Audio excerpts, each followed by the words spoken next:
utilizes this Baldrige model. Brain functions are being known with the development of neuroscience, and neuroscience is recent. Now, another part is this evolution of a brain. Can we bring it in our education? It's a challenging question. Just now it is conformity, industrial model, linear, conformist, and class creating. So we don't have the drug and no illogical things, only logic. But the standardization is there.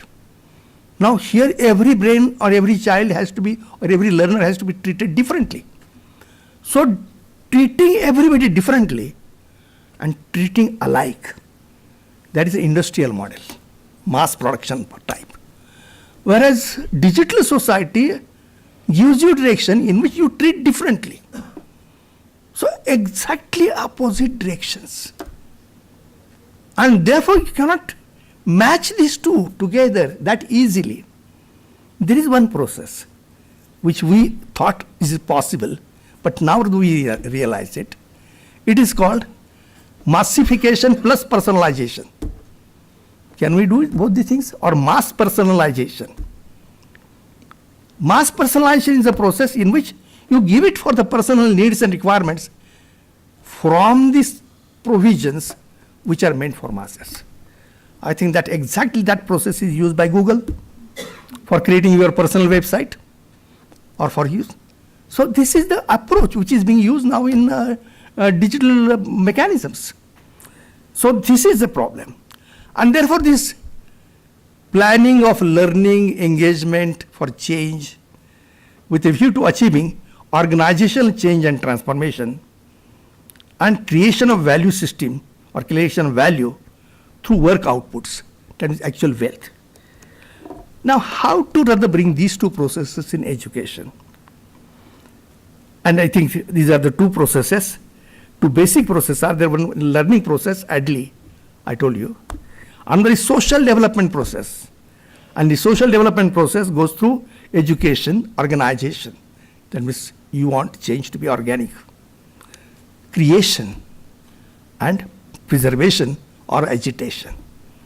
So everybody is quite familiar with education, organization and agitation. Dr. Babasaheb Ambedkar. Very few are rather aware of Jayaprakash Narayan's total revolution concept, in which he puts it education, organization, creation, and then preservation and agitation. He puts those four processes. This is one aspect of a social development. Another part is a social transformation. How are you going to achieve social transformation? And this social transformation comes through education and learning, development or social development, value creation. That is given there, but value creation in order to have social transformation. So this is the part. And these are the four stages. You'll find that from four pillars of education, they emanate from that. So you have a basic processes for education, learning, development, and creation.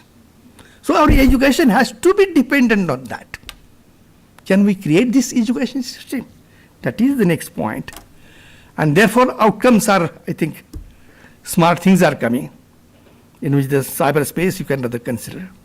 Right brain learning, and once rather you keep the skills development linked with the subjects and linked with the work or world, well, it becomes a different thing, and skill does not become different from the academics. Logical brain thinking, scientific. Digital machine age will have to have something different, and that difference has to be started earlier than later. Otherwise, machines are going to take away your jobs. I mean, that is the threat we are giving practically to everybody. Just like say, Earth is flat. And Thomas, what is his name? He's telling to his daughter, better study here and study concentratedly.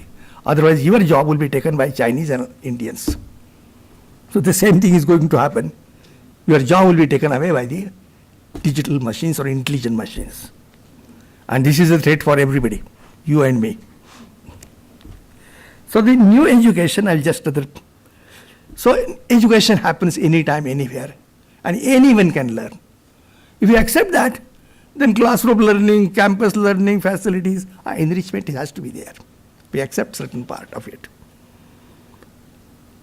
It happened every age. In tribal people were learning, agrarian society people were learning, industrial society they are learning, and digital society people will be learning. In all these areas, focal points are different. In tribal learning, it is a learning dependent on the bounty of nature and skills required for defense and living together.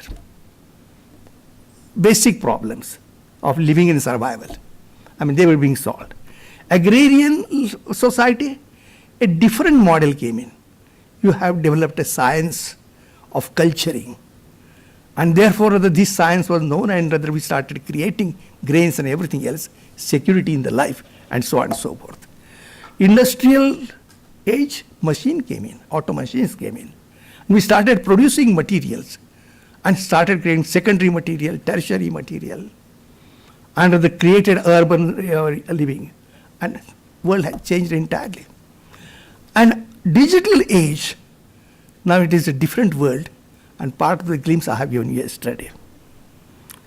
And therefore the present status is now, we are changing from industrial world to digital world or digital age. It started in 1995 when internet became common, public service, and now only 2 decades have passed. Let the next 2 decades pass, and after every 5 years you will find a sea change.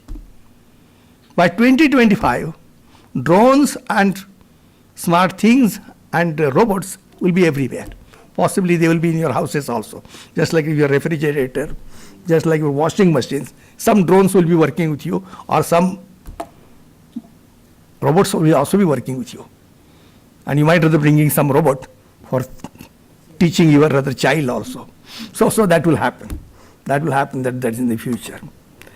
So digital technologies are different from industrial. That I think one should realize it. That's what I was yesterday pointing out. This is a usual thing. Input, process, result. Now we do not concentrate on content, because content is everywhere, omnipresence of content. But we always say content is the king. Content is required. But content is what can I talk it? You must have a vehicle to carry content. Vehicle is more important because that's transporting. Processes of transportation. And once you have a process, then you can put content of any type. I will put content of the school education. I'll put content of a community development. I'll put content on technical education and value creation. I'll put content of economics and other values in the markets. Any content you can put it. But then basic approach has to be on the process result. Initial conditions, why we are not fixing inputs? A person or institution in a tribal area and the best city area might have entirely different environment. You cannot control or you can't equate it. It is impossible. And that impossibility we are trying by creating urban centers.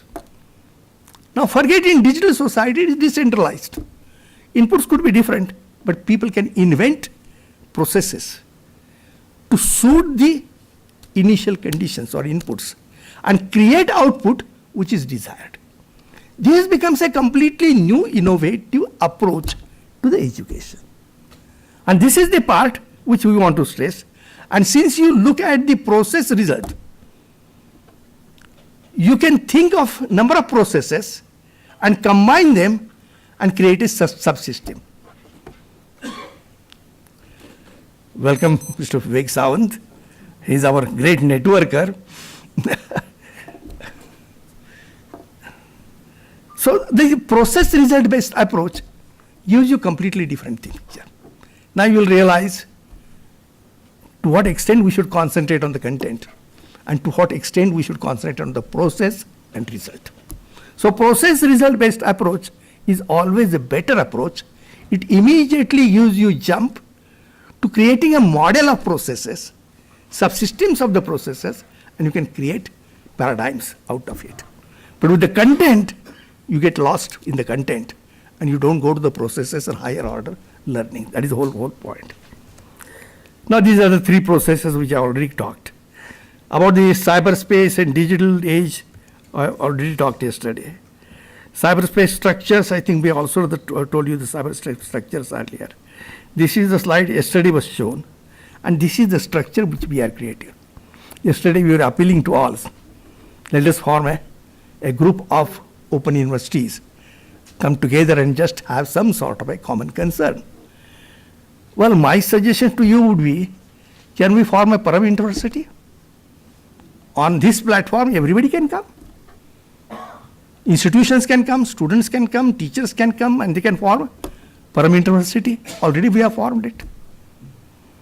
Can we form faculties under it? But the faculty should be process result based. Education and social development. Why? Education must result into social development. So don't teach education without social development. I mean, that is a process result based approach. Now, social development, you have to link it with the systems. And therefore, learning processes in the cyberspaces from global resources, development processes in the corresponding schools of developmental studies below, and all developmental considerations there linked with learning, and development becomes a local phenomena because that is in the real space. And then it can have a local networking of various stakeholders. So that comes in. And then this whole structure gives you vertical and horizontal connections. Vertical connections right from the lower stage of community and society to the highest stage of university. This is the only institutional structure that integrates vertically, which Gandhiji used to say. Our education has to be integrative education. And horizontally, it integrates development. Somewhere you would consider development through education, somewhere development through economics, a development through industry, development through marketing. So many factors will be coming in. That is a horizontal spread. So vertical integration and horizontal integration should be fulfilled by the next education system, and different components will come in. And this is a hub and spokes model in a locality where hub can be a resource center for the locality. And locality, why this is so? Because every college or every university or every school cannot compete with the world class, because they have their limitations. So can network compensate for that by sharing resources? I think that is the hub and spokes model. Now this hub and spoke, there will be hundreds and thousands of hubs and spokes. Can they link themselves in a Param space or might be cyberspace and strengthen each other? Because this is a sharing phenomena, not competitive phenomena. Sharing phenomena. Economy is a sharing economy. So this is the whole thing. And learning development processes. Now there is also a concept of which are the universal and which are the digital. Because we are moving from industrial society to digital society, which depend on the technology and which are independent of technology. Why I am asking this question? Because if I am using industrial technologies, which has a centralized nature, centralized power system, just like the state or my factory management, and it has to be there for some reasons. But that is not rather appropriate for the participative democracy, in which people rather participate and have a bottom-up model in development as required. And therefore, there are some universal aspect, integrative aspect, and there are some age-dependent aspect. Industrial society. Agrarian society had a feudal type of elements. Industrial society is having concentrated top-down type of rather arrangements. And now the digital society will have a network arrangement in which bottom-up will soon start dominating. And you have seen this phenomena, the protest of Anna Hazare in Delhi. So many people came in without invitation. Same thing on Cairo. Same thing happened in China Square. These are the phenomena of digital age. People come together to solve their own problem, genuine problem. I think this is the whole point. Now this is another three types of skills. One, transferable skills which can be transferred from one to another. But certain skills are acquisitional skills only. You can't transfer it. Personal traits, attitude-based skills, they have to be just acquired, nurtured. And knowledge-based skills. Skill-based education in new education, I think we can integrate skill education with the academic education and the development aspect in the society with a creation of capital or wealth. I think all the concepts are integrated in that case. And we are having a development of abilities-based approach, capacity development, capability development, co-creativity development, and corresponding elements. And I think I will not go to it. You can rather look at our website and you'll find all the details in it. Then we have to have a creation and innovation with a holistic approach based on karma and holistic work. So the learning pedagogy for social development and creation. I think this is not the type of pedagogy which we are using for social reconstruction or life reconstruction and creation. And I think that was what is wanting. And I must say that we are indebted to Mahatma Gandhi and J.P. Naik for giving these models which are independent of technologies, which are independent of methodologies, and having universal nature. I mean, that is one more point. And therefore, pedagogy is simply science of learning, how you define science. And therefore, corresponding to the pedagogy, we have a role-based learning. So you are asking every student to play various roles and raise your abilities and capabilities. And you find out what role he can perform the best. And everybody has a talent. The talent is revealed through the motivation and certain intelligences. And if you can find out of multiple intelligences, the best intelligence a student is having, then you are finding out talent. And talent-based development is the development of the future. And everybody is a talented one, and therefore can be taken to any height. Don't ask everybody to become a mathematician or a linguist. No, that is not the approach. Let everybody be different. And in difference, they can excel. I think this is the whole approach which is coming, and I think I will leave it here. But one thing is there. In this whole process, we have brought in Samavaya from Nai Talim. I don't know how many of you know the Samavaya, but Samavaya means learning for development and learning from development. You find in the Commonwealth of Learning and various places, learning for development. They use only this term, learning for development. Nobody uses learning from development. Because learning from development requires to achieve development first and then learn out of it. And our task is to create development, achieve development, and learn from development. This is Samvaya. Self-development and social development. That is another aspect of this too. How much self-development I should have and how much social development I should have. I can have my self-development to such an extent that I am selfish. I earn maximum profits and I am very rich. Is it the right kind of person for the society? Or I am completely social?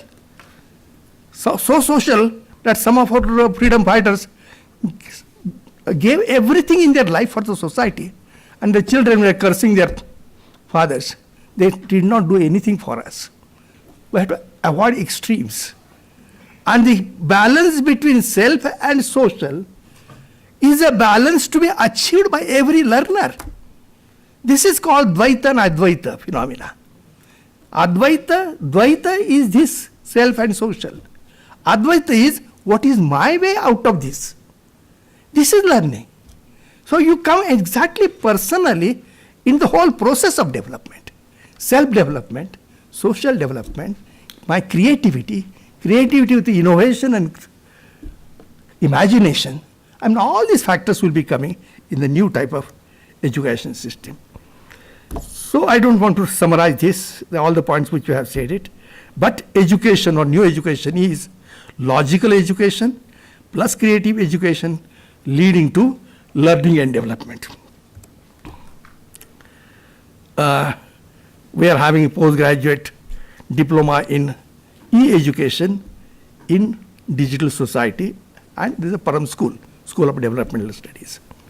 And this is organized by YCMOU and MKCL, and leaders of both are here.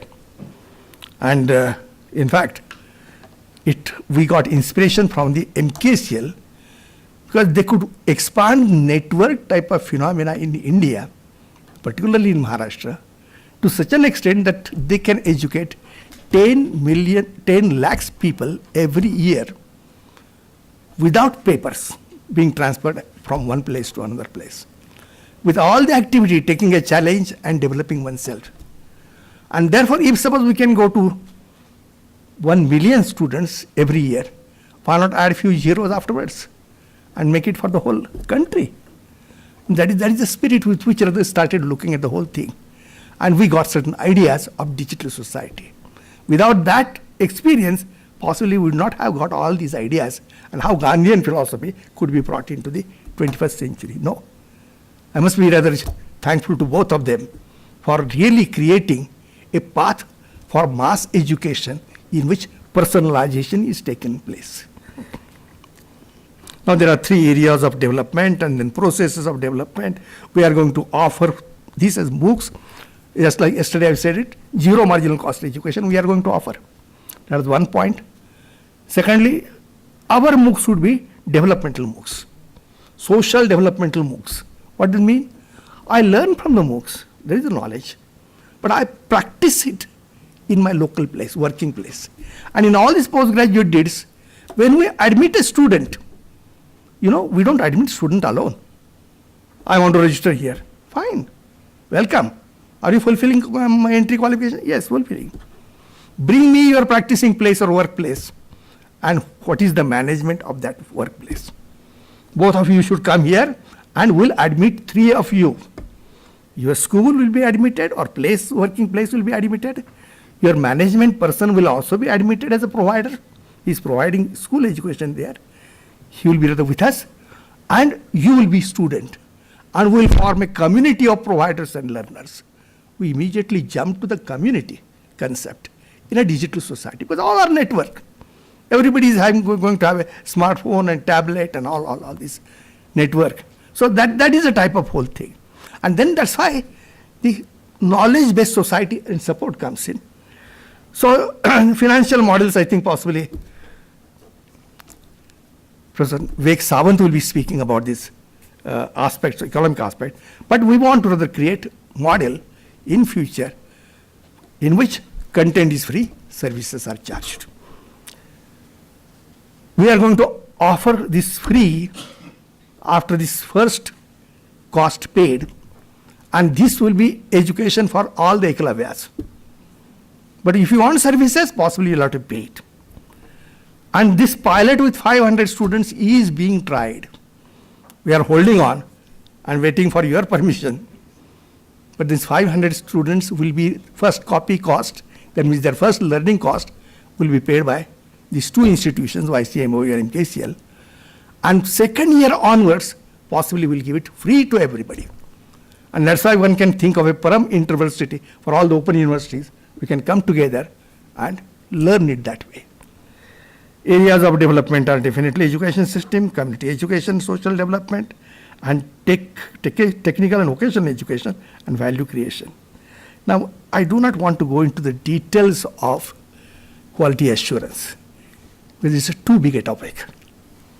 And the reason is the quality considerations of the digital society education and quality considerations of the industrial society education are entirely different. In what way they differ? One is a industrial process, linearity, conformity, class creation. That's how it is run. Now, if you suppose you go by that thing, you will never get into digital society. Everything has to be different. It is a decentralized creation of value. It is decentralized industry. And I am empowered wherever I am. That is the type of new society which is coming. It is not urbanization concept. It is a Rurbanization concept, rural plus urban type of concept. It is not the cities type of rather society, but cities and villages combined together all over the country. Different concepts are emerging. So my whole point is, we'll have to look at these quality considerations from the institutional points of view. Here, for students' perspective and program perspective, we have all the parameters well fixed. We know how to measure them. We know how to measure personal development, social development, group development, number of techniques. Using the IT, we have to be using it. So all this is happening. And therefore, I will not rather like to go into the details of it, but within few months, institutional quality assurance could emerge from the way in which we are working. Because all the basic for learners are there, for the programs are there. Can we generalize it for the whole system, for the whole society? I think that is the point. And therefore, I would like to leave it at this stage and come to the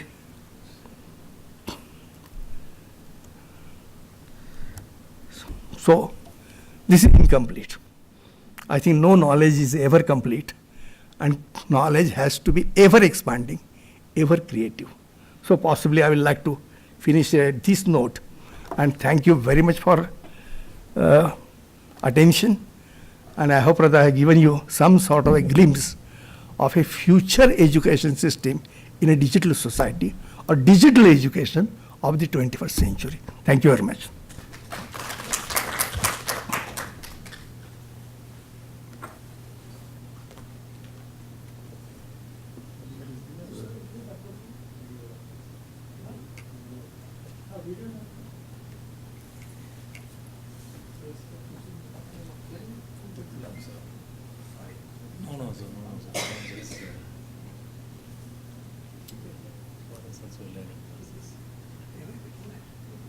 Basically, I am from agriculture background. 29.